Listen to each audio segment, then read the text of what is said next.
This is the For Impact Podcast, the destination for impact-driven entrepreneurs striving to live life on their terms and create a ripple effect of positive impact in the communities they serve. Where we put your success stories center stage, dissecting the lessons learned and sharing insights and ideas that'll help you amplify your impact. And now, here's your host, Jared Ernie.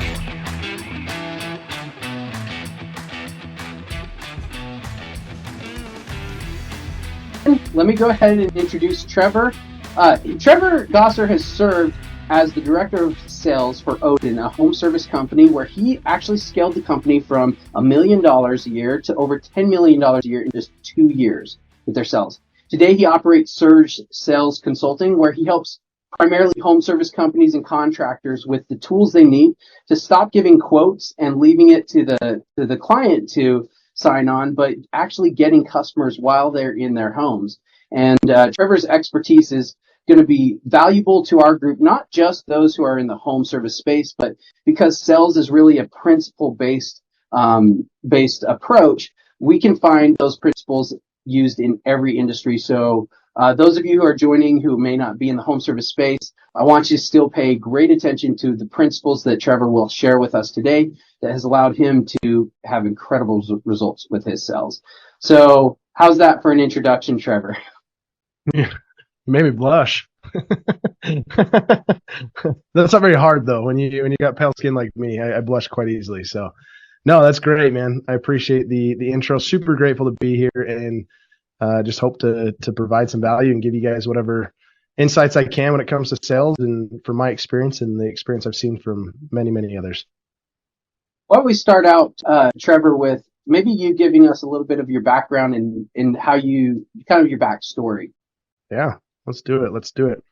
So I grew up in Utah, grew up in a family where honestly hard work was what was appreciated. It was what was rewarded. Like that was what we were, known for. My dad was very proud of just like breeding hardworking kids, and I loved it. I'm very grateful for it. But so from a young age, I really loved getting out and putting some hard work to the skill to try and provide for more opportunity for us. So like we had a rule in our family where it was, if we wanted to do something, my parents would pay for half of it, we would pay for the other. So like when I wanted to play Little League football, I would pay either the league membership fee or I would pay for, the pads and whatever rentals that needed to be done there.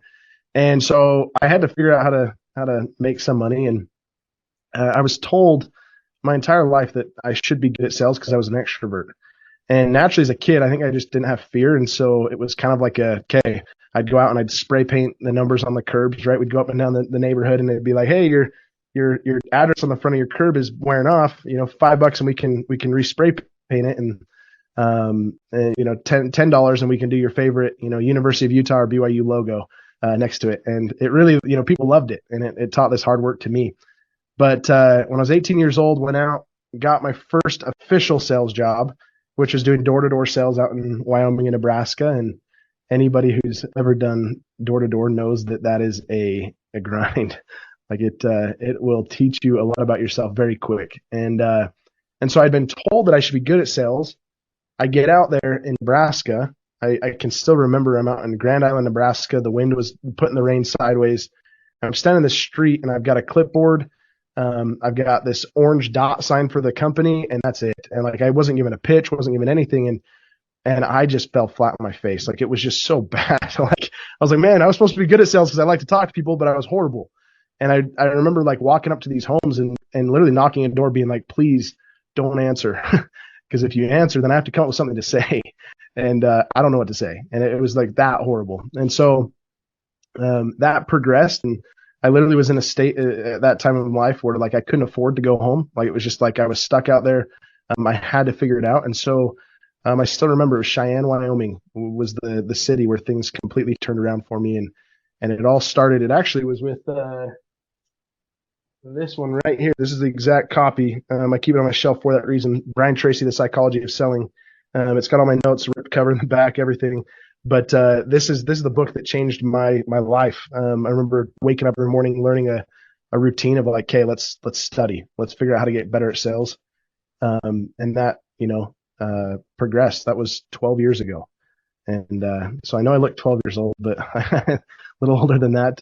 But I loved it, man. I just fell in love with it. And so one thing led to another.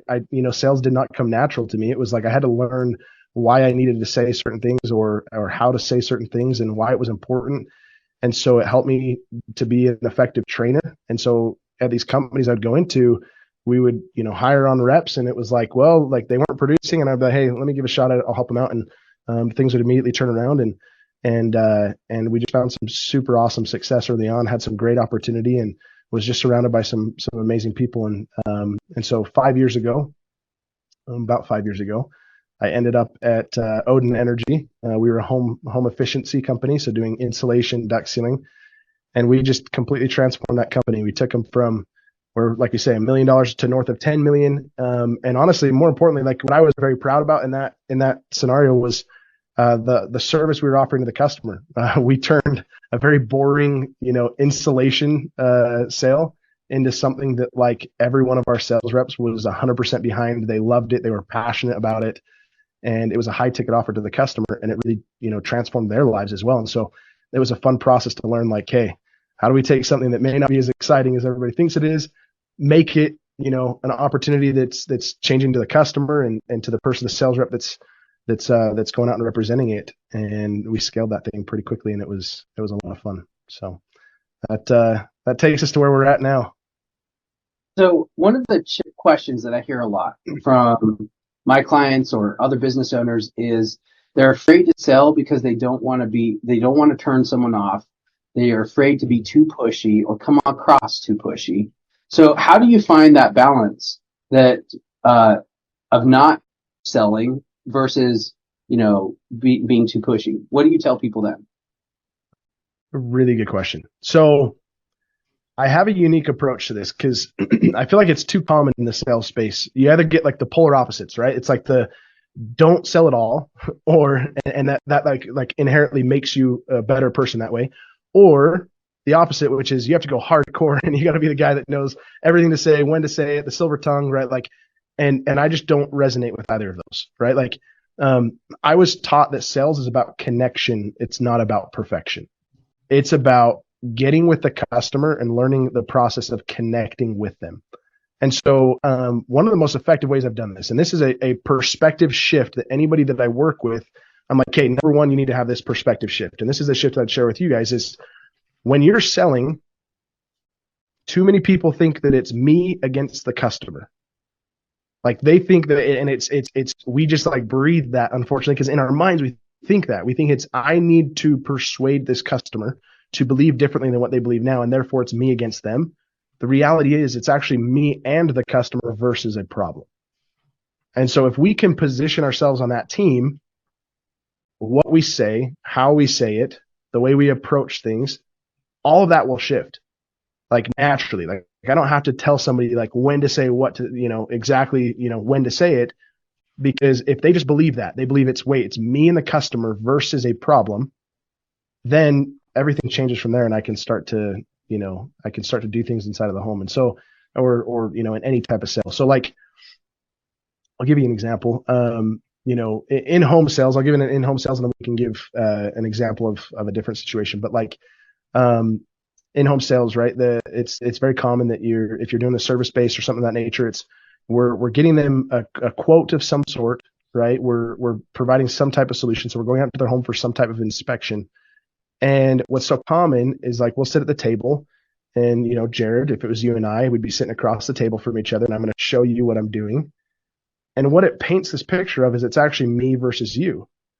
And what I found one time when I'm sitting at this table, we're sitting shoulder to shoulder with the customer, and I'm sitting there, and all of a sudden it like dawns on me. I'm like, oh my gosh, we're looking at these things together. Like this is great. Like we're sitting shoulder to shoulder. We're looking at the solution together. And naturally what's coming out of my mouth is we and us and let's, right? Like it's making my conversation naturally fell into that track of like, we're on a team. Like we're looking at this together. It's not me versus you. I'm not just showing. It's like, no, we're looking at this together. And so when we can make that shift, it completely transforms the customer experience, but then also transforms like our sales approach. and it doesn't come across pushy because we're on the same team as each other, right? Or like if you take another approach, if you took it with like outside of the home, right? So if it's over the phone sales, we're doing some type of business to consumer, it's the same thing. It's the we, the let's, the us. Like, let's do this. Why don't we look at this, right? Like my wife, and then I'll stop talking. I know I can get rambling and I get excited about this stuff. But my wife and I were at a doctor's appointment, and it dawned on me when this was happening. Because when my son was being born, my wife went to this OBGYN clinic where there were several OBs that were there to help, right? And so every time we'd go visit it would be a different OB. And I recognized with these OBs that there was a difference in the ones we were comfortable around and the ones we were like, it wasn't a great experience. And it was something minor.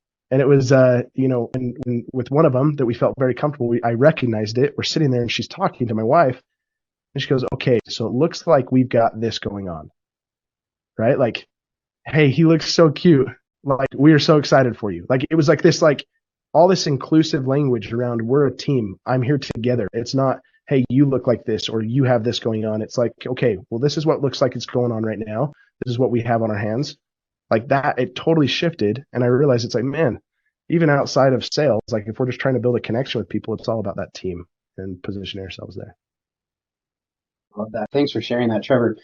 You made me remember an expert I read out of Magnetic Marketing by Dan Kennedy, and talking specifically about home services. He says, what someone wants is not always what they really want, or what they say they want is not what they really want. But what someone says in a home service space often, right, insulation, solar, whatever it is, that's not what they really want. And this is actually something I brought up with Kara at Zero Mold. Like, that's a situation where no one wants to have to come in and get mold removal. It's a situation where they're forced to have to make a decision to do that. What someone really wants is to know and trust that that person is going to treat them fairly and like they would treat their own mother. That's what it comes down to. And so I love what you're saying about creating that connection and using those terms we. I think what that does is it shifts your mindset a little bit to being a team together. I love that. What a great tip. Have you ever been told you've been pushing? No, actually. So no, I literally in 12 years of selling, I've been called passionate. I've been called persistent, full of conviction, right? Like, but pushy, literally, I've never once been called that. And I truly like, it's, it doesn't mean that I don't go for the sale. Like we figure it out, right? Like we figure out how to make it happen. But I believe pushiness can come from a place of you and the customer are not in rapport, right? Like, my wife, she loves Disney. She loves Disney. Like I would put her up against anybody when it comes to how much she loves Disney.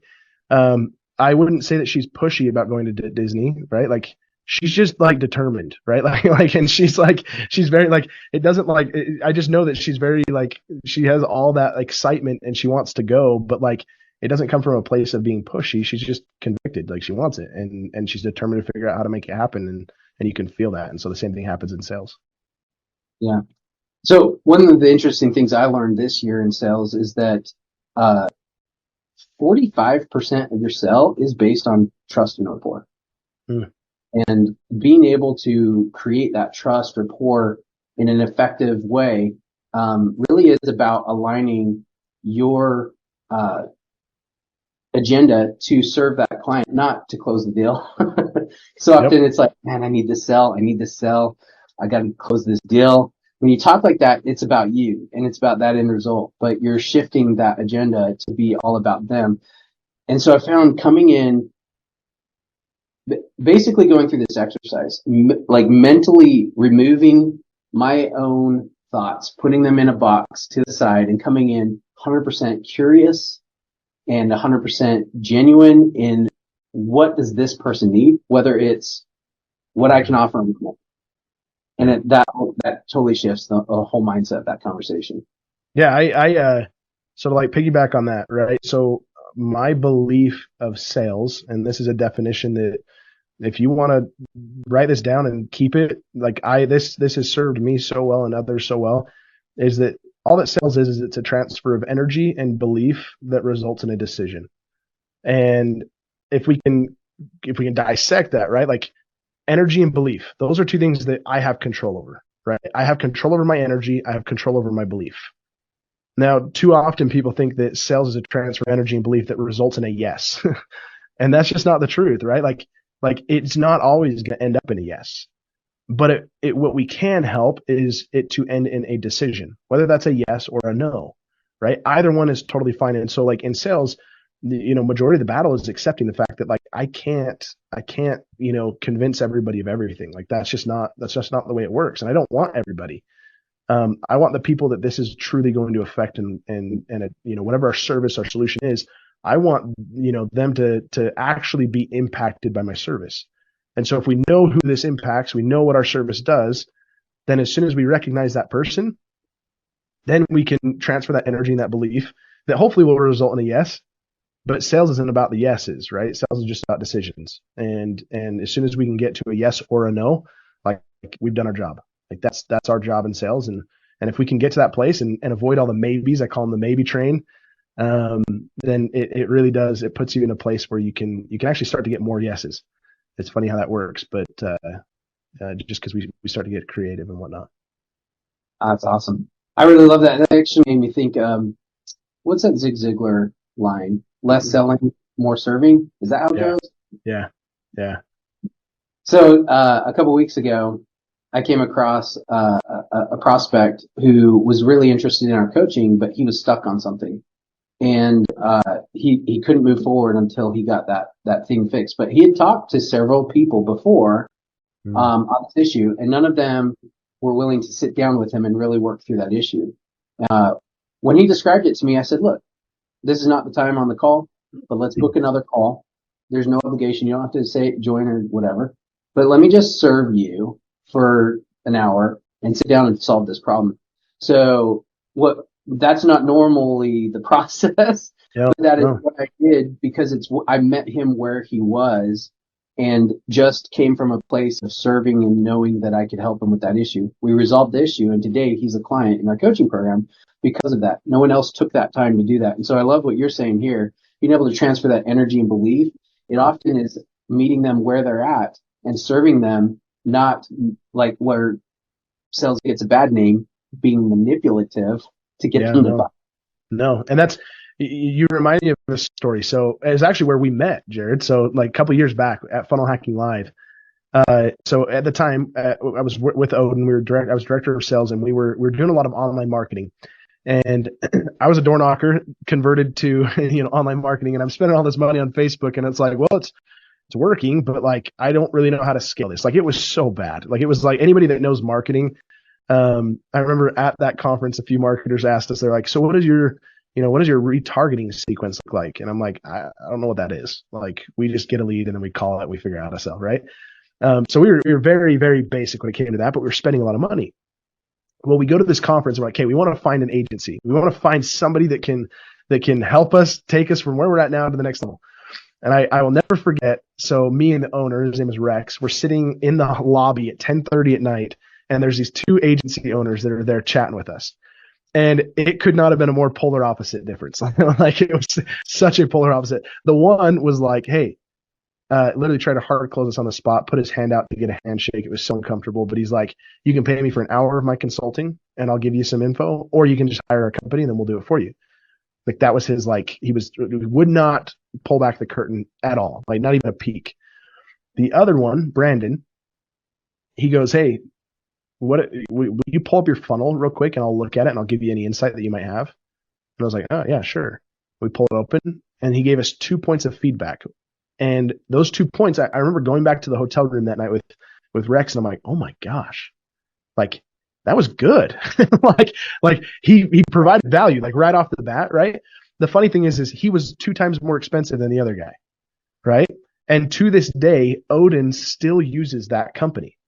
Like they have spent hundreds of thousands of dollars with that company and trusted them with it. And it's like just solely based on the fact that in that conversation, Brandon approached it from I want to give value. Like even if you choose not to use me, I'm going to leave you better off than the way I found you. Right. Like, and that's really like the best salespeople come from that perspective of, if the customer says no, which a good percentage of them will, I want to leave you in a better situation than when we found you. And like, you get value out of this regardless of whether or not you choose to move forward with me. And then naturally you end up attracting more people, which is really cool.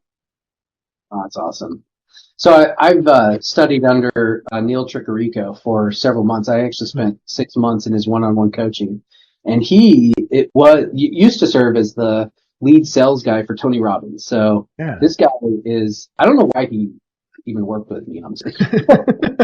Why did I get that honor? That was crazy, but wonderful friend of mine now. And one of the things he taught me is just that: bring in so much value in your meeting that they're going to walk away much better, regardless if they buy or not. And to tie that into a point you made earlier, is it's about helping them make a decision. And so one of the things I've learned to always ask that client or customer is, when talking to them, is the question, how can I serve you so you have what you need to make the best decision moving forward, whether that's working with me or not? Hmm. And I think that's such a great place to kind of put ourselves into, like, don't attach ourselves to the outcome that aligns with our agenda.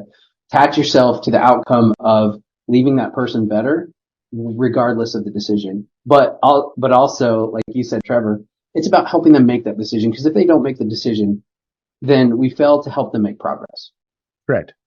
Right. Like it is. So I've got a hard, fast rule. And I remember where I learned this. It was here in Utah, Salt Lake City. I was sitting in a home of this guy. Like, it was the funniest family. I will never forget that sale. It is for so many reasons. They were, yeah. And so, we're sitting there, and I had this whole pipeline of maybes, and it was all these people that were like, yeah, we'll get back to you. Yeah, sounds good. We'll let you know. And I was convinced they were going to say yes. Like, I was like, oh yeah, this is perfect. Like, we got like a huge pipeline of people. I was so new to sales at the time. I remember sitting in this customer's home, and I go through numbers, and the customer's like, cool, if you can just send me that, we'll look it over and let you know. And I was like, yeah, sounds good. We'll make this thing happen. And I'm like packing up my stuff. I never even asked for the close. Like, I just went through numbers, and then he just like guided me, to the close or to wrap things up. And so I'm walking out the door, and I remember it like dawned on me. I'm like, wait, I didn't even ask for the sale. Like, what the heck? And so like I turned around and I was like, hey man, like, do you mind me asking you, like, do you trust me? Like, all things considered, I got thick skin, man. Like, it's cool if you don't. And he's like, no, we totally trust you. I was like, do you feel like the solution's the right fit for you? Like, is this actually going to solve what you're talking? And he's like, yeah, no, 100%. I was like, okay, then I'm here, you're here. Why don't we just knock this thing out now and get the thing done? And he was like, yeah, it's not a bad idea. Let's do that. And I was like, holy cow. Like, I had banked on this, maybe train. It's like a freight train. And every maybe I would accept was just another cart added to this train that just gets harder and harder to stop, because like I wasn't helping people make decisions. And part of the reason is I was so afraid to be told no, right? Like, I really was. And so in my hope of getting a yes, I would avoid the no by being okay with a maybe. And it doesn't serve you well, like, at all. Like, maybes don't pay bills, maybes don't help anybody, maybes don't change their life, right? Like, it just doesn't. And so it dawned on me that day. It was like, okay, we're gonna derail this train, let it just crash, burn, and I will never allow myself onto another maybe train again. And it came from a really powerful place for me, because I was like, man, I get why. Like, I understand this. And it's like, in sales, we're not paid for the yeses, we're paid for the nos. Like, we're paid because we're willing to endure through so many people that tell us no, for that individual that's willing to say yes, and that we can help impact, right? And so if we can keep that perspective, it doesn't make you afraid of the no's. Like, the no is like, no, that's part of it. That's why I chose this industry. Like, because I can endure through that. I can get through no's, and I can go find a yes. That's why I get paid and compensated at a high level. Like, because we're able to focus on what matters most. Awesome. Sorry, I've got to figure out my power cord because it's having an issue. Oh, no. There we go. We're good. Good. No, that's awesome. That's super powerful. I love what you're saying here, and it aligns so well with the same principles that I've learned here. But if you could summarize, like, what are the like top three principles that you would encourage anyone in any industry to take with them, maybe take from this call to go ahead and improve their sales today? What would you say your biggest tips or principles would be? So I think a lot of it's what we talked about. It's connection, not perfection. If you want to get better at sales, learn how to get better at connecting with your customer, right? Like that we have to. And it's not just about the buddy connection, right? Like it's not oh, Jared, you live in Atlanta. I used to live in Atlanta, so now we're in connection. Like that's not real connection, right? There's what we call personal rapport and there's professional rapport. And we have to have a good balance of the two, right? Like, and so it's finding that perfect balance of those two to be in connection with the customer. Another principle that is what we just talked about, it's one I'm very passionate about, is learn how to believe inside, like truly believe that there's yeses and there's no's, there's no maybes. Like if we can get ourselves to that state, like watch what your brain does. It's pretty incredible. Like our brains are not meant to help us thrive. They're not meant to help us survive. Tony Robbins talks about this all the time, right? Like they're not, set up in a way to help us just absolutely thrive. We have to kind of force it to do that. And so if we can put our back against the wall a little bit and be like, wait, no, I only accept yeses or nos, that means now I have to get creative on how to either ask for the close again or, uncover additional value or get creative to spend more time, like you said, with a client where I typically wouldn't, right? Like I'm now going to get creative. Let this go to work for you. And so if you believe that internally, then that's going to be great. The third one, this comes from a story. Let me ask this. You guys can put it down in the chat because I haven't asked anybody, but does everybody know who Jerry Rice is? If you can put like something in the chat so I know you know who Jerry Rice is. Oh yeah, there we go, Jared. Okay, so Jerry Rice. Anybody? I'll tell you. I saw you. You may not know Jerry Rice. Okay, Jerry Rice, arguably the greatest football player, NFL football player ever to play in the NFL. Like he was a wide receiver, has more touchdowns by a long shot than anybody else. The guy's incredible. Okay, so this story comes from one of his teammates. His name is Bo Eason, and Bo Eason is like one of those people. If you want to go study somebody, Bo Eason is a phenomenal person to study. He like flies under the radar, and you start to learn his life, and you're like, oh my gosh, this guy knows what he's doing. Like he's done some incredible things. But Bo Eason was known for his hard work. He was always the first person at the practice, the last one to leave. And so he gets traded onto the same team as Jerry Rice, and he shows up to his first practice, and he gets there early, like really early. I think he said it was like 30 or 45 minutes early. Trevor, we're having a tech issue, it looks like. Uh-oh. Is everyone able to hear him? Can you guys hear me, Antra? Yeah. Jared, can you hear me?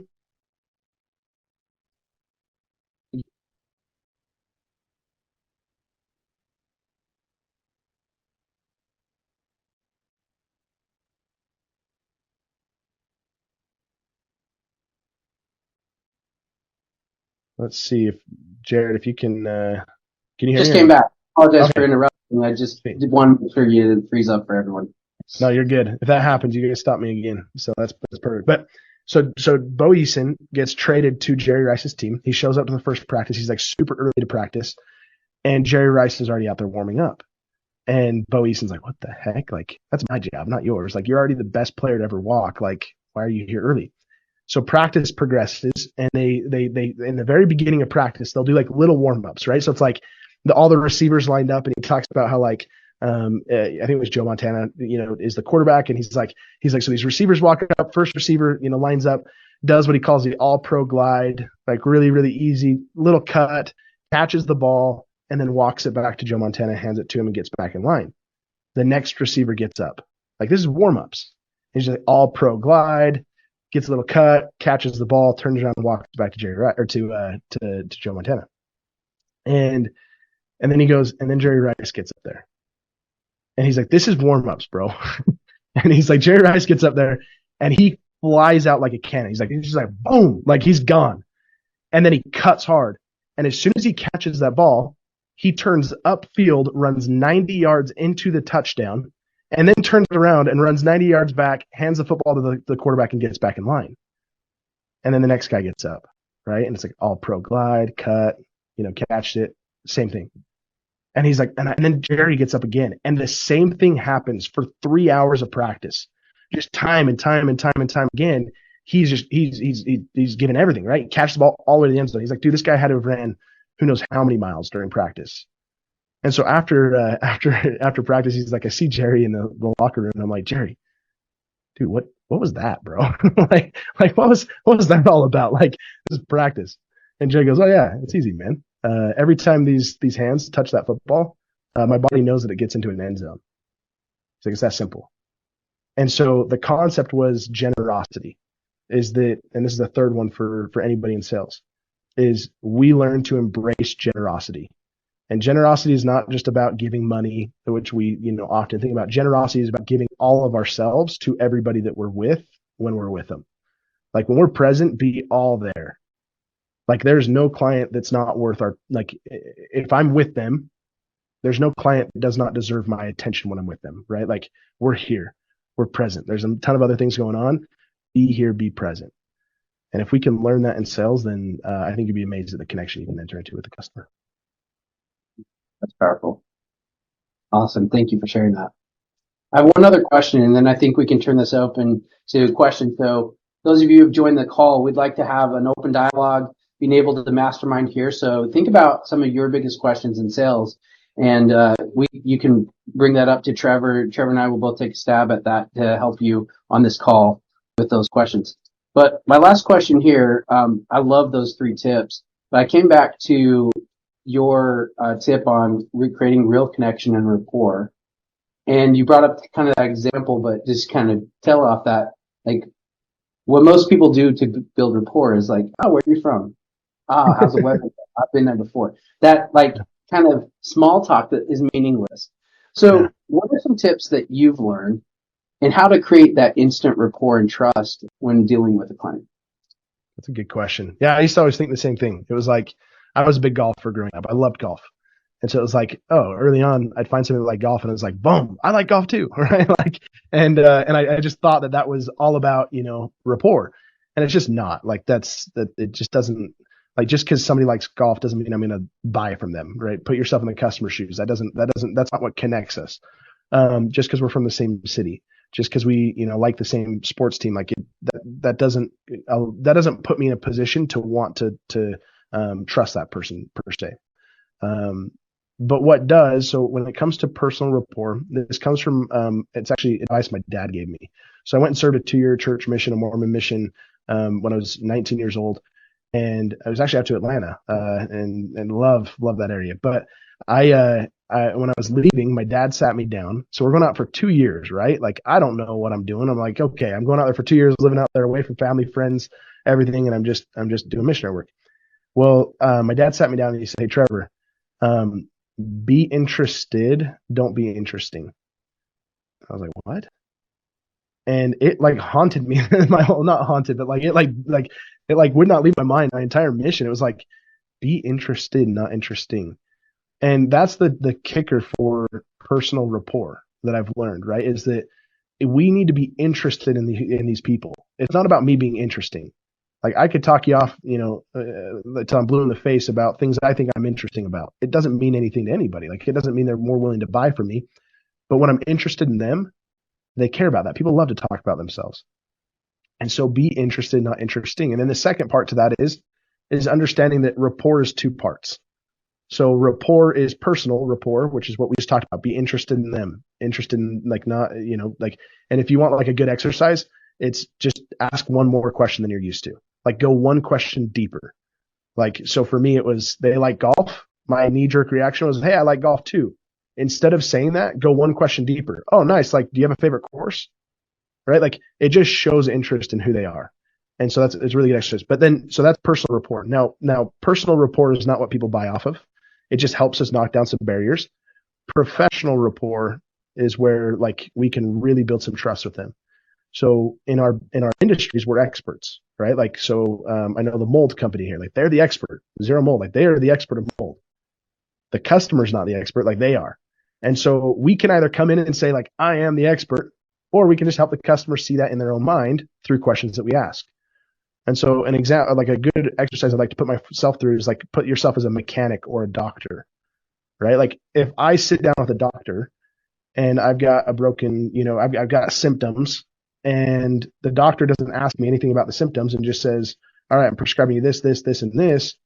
hasn't asked me anything, I'm not going to trust that, right? Like, I'm like, yeah, you got a degree, but like, you don't know what I'm dealing with right now. You just prescribe me all this stuff, right? And often we do that in sales. We like just go in and it's like, oh, we already assume what they're dealing with and like spray and pray. Versus like stopping and realizing that doctor, it's like, cool, like, where does it hurt? Does it hurt when I do this? Like, when did you, first realize this was hurting? Like, was there anything that like put this into onset? Like asking certain questions that you're like, oh my gosh, like this guy knows what he's talking about. Naturally in my head as the patient, I have trust in that doctor now because he's asking the right questions. And so we need to do the same thing in our industry, right? And that's what builds professional rapport is those like early on. So that's like when you talk about any sales approach, the first two things that we do in sales is we build personal and professional rapport. And we do that through, being interested, and we do that through asking, the right questions to help the customer see us as an expert. That's awesome. Very powerful. Thank you, Trevor. What a great call. Let's open this up to some questions. And since we have a pretty good group with us, if you have a question, just pop it into the chat, and then we'll go ahead and unmic and let you have that dialogue about your question. What questions would you guys have, or about anything with sales, be tailored to your specific industry or in general?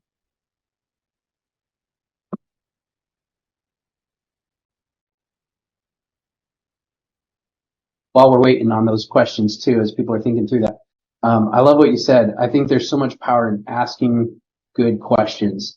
That that was something that I learned through my coaching with Neil, and has been game changing. Normally when people think of sales, we think of pitching the sale.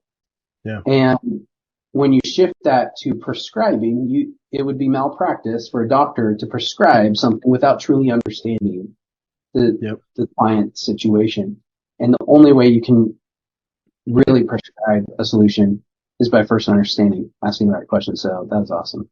And I think some of it comes from, like, as long as we're being an ethical doctor, right? Like, is an ethical doctor should not be sitting there saying, okay, I want to prescribe this, so I'm going to ask this question that pigeonholes them into, that being the answer, right? And when in reality, it's just like, no, like I truly understand I have a solution. And the reality is, right, like, take ibuprofen. Ibuprofen can be a solution for many different things. So we can take our one solution that we have, like zero mold, right? We can take that one solution that we have, and there's different ways we can paint the picture of that solution, and where our service doesn't change, right? We're not reinventing our offering, but we're painting the picture in a way that makes most sense and is most effective for that customer. But we're asking questions to truly understand where they're at. So we're really curious. Like, we really do need to know. It's not just a pigeonhole. Customers can feel that. I've been on those calls where you're just like, dude, I know what you want me to say right now. And it's just like, it's so uncomfortable. It's just like, you really just want to understand, like, hey, where are you at? What's going on currently? Where do you want to go? And let's figure out how to make this work. We have a question here. I'm going to ask to unmute Johnny Painting Contractor. Go ahead and unmute, and you can go ahead and ask your question. Yes. Yes. Hello. My question is, every time I go and do an estimate, I tell people at front, hey, I need at least half an hour of your time. And when I go to people's homes, they give me 5 minutes. And I don't know how to deal with that. Should I tell just them, can you please schedule again? Or is there a way for me to kind of persuade them to listen to me? Or is there a proper way to deal with those type of people? I mean, it doesn't happen all the time. It happens, I would say, maybe 1 or 4 times. People always rushing me. I don't know, because I don't know if I'm just doing a painting estimate. It's not something, that they need to have done like right away. I'm just trying to see what's the proper way to deal with this people. Hey, I feel you. I know that because we dealt with the same thing on the installation side, right? Like, everybody just pictures, like, a contractor comes over, they're going to get their measurements, write it on a sticky note, give it to you, and see you later, right? That was the typical approach. Most people are conditioned to believe that's what a contractor will come do. And so the nice thing is, as soon as we break that belief, you're now the awesome solution for them. Like if you can break that. So what I think is the most important is take one step back, Johnny. So we oftentimes, when we get an objection, we oftentimes think, what do I say next? And that can be important, but where I would say to start is rewind and say, wait, what happened so far that got the customer to that point? So it sounds like you've tried doing the 30 minutes, like, hey, we're going to take 30 minutes to do this, right? Something I found very effective is making sure that all homeowners or all decision makers, whatever you want to call it, on the appointment setting call, we're very clear about that. Like, we don't shy around. It's just like, hey, cool. And we lay out the expectations for the visit. Hey, we're not your typical contractor. I know most are going to come over, write it on a sticky note, leave it with you, say see you later. What we're going to do is actually figure out what's going on, show you guys how we would, serve you. And if you like it, great. If not, we'll move on, shake hands, be friends, and keep life simple. Does that sound fair? And they're like, yeah, that sounds fair. Awesome. Well, for me to come out there, it's completely free, no cost to you. However, the only requirement that we have is that, everybody that's a part of this decision, or everybody that is a homeowner, that they're present for it, because everybody's got different questions, everybody's got different concerns. So with that in mind, when works best. And that just kind of inherently sets the expectation that you're going to need to talk to both of them, right? Does that make sense? So that would be number one. Number two is, if you're doing that and you need to know what to say next, there's two ways you can go about it. One is you can meet them where they're at. And it's not hardball, but like just respecting your time, right? Of like, hey, man, just to respect your time and my time, let's find a time that works best for me to come back and we can, make this happen. And just having that rule, for yourself, because it is important. Like, it's tough when they don't give you time. Like, there's not much you can do, right? And so it is a frustrating feeling. I hope it's not happening too often to you, because I know that feeling. But if it is, just I would say, look at first that initial how are we setting up the expectations. Second is you can kind of meet the energy. It's called matching them or mirroring them where they're at. And then the third one is just get super clear when you're with them about expectations. Like, we call it lay the foundation. When we're first with them, we're going to lay the foundation of how this works, right? We get there. Hey, what brings me out? They're going to kind of show me that. Awesome. Cool. Well, here's what's going to happen. I'm going to go ahead and take some measurements. Then we're going to sit down and I'll show you exactly what I found, what I'd recommend, and get your guys' perspective on all this design, whatever needs to happen, so that we can get you guys an exact quote that's specific to you guys. Does that help a little bit? Okay, cool. Yes, thank you. Yeah. Another question from Antra. I'm going to go ahead and ask to unmute, and you can ask your question, Antra. Yeah, thank you. I just would like your perspective on a thing that first blew my mind, and then I started thinking of it and was finding more and more rationale in it. It was a conversation between me and one of the most successful guys in our industry. I come from a wellness field and cryotherapy. And his name is Raul Aguilar. He built really an empire in Mexico so that nobody could stand even close. 18 locations in 4 years, then sold it for millions. Now is venture capitalist and so. But he was sharing his approach. And obviously, it was 18 locations. So you have a team and you have training programs and processes in place and everything. And he told that sales start at no, and his team is trained to get any new client to know within the first 5 minutes of a conversation. And then they turn it around, and that no would normally happen with the price. Okay, so, oh no, this is not what I am willing to pay. It's like, wait. This is not what you will be paying. And then you just kind of turn things around and then start getting into a completely different conversation. It's kind of an icebreaker. But it's counterintuitive, right? And many people would say, oh my gosh, when I hear no, then I have failed and I have to talk to the next one. So what's your take on it? I know it may be a little surprising, but that's a good question. So it reminded me, actually. So one of the first sales teams I was a part of, I went out, and so we were selling a service or a product where typically the sales pitch, right? Like the pitch that the company would teach you was like 45 minutes long. It was like forever long of a presentation, right? And so the first week I go out and I shadow the top producer, and he had that mentality where he's like, we're literally 10 minutes into the appointment. I'm like, whoa, he's already going to numbers. Like, what the heck? We're not even, a quarter of the way through the typical pitch, and he's already going for the answer. And it was so funny because he would sit there and then he would go through, it felt like forever, an eternity of objections. And he was just like, no, that's your job, right? Like, and I actually, and anybody that wants it, I can put my email in here afterwards, and you guys can email me. I'll send you it's a framework for the perfect pitch when it comes to, especially it's tailored towards in-home sales. But the 7th step on it, the last step, is titled "Do Your Job," and because yes, sales does not start with the pitch. Sales starts once the customer said no, right? Like if we identify ourselves as helping somebody make a decision, then yeah, that's where the fun begins. And so I personally don't have the mentality of, hey, in 5 minutes, let's get it done. I've definitely seen where that's been the case for a lot of people. I believe there's some more value and stuff that you can build before that. But the concept of, hey, it's totally okay to get a no. Let's get it. Don't be shy. Don't be afraid of it. Like, it's okay to get that early is really healthy to have when you're in sales. And then just do that last step of the framework, which is do your job. And that's when the fun begins.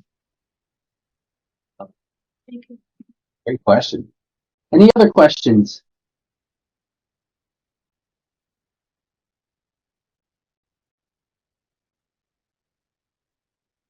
See anyone else in the thread here.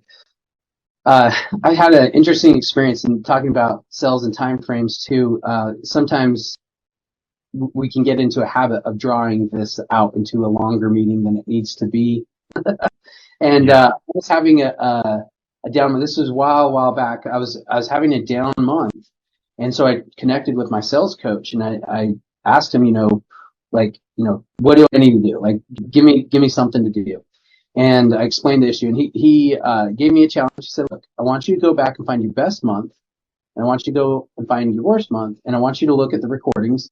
And I would actually, I know this isn't always able to do in your space. It's not like you can record your sale necessarily, but just like football players, sports teams, they record themselves and they go back and they watch the replay and they learn from it and they make adjustments and then watch it again and make adjustments, right? So if there's ability to be able to do that, it can actually serve you really well. I went back and looked at all my calls, and there were 2 things that I noticed that were really different. Number one, on my best month, my sales calls were short.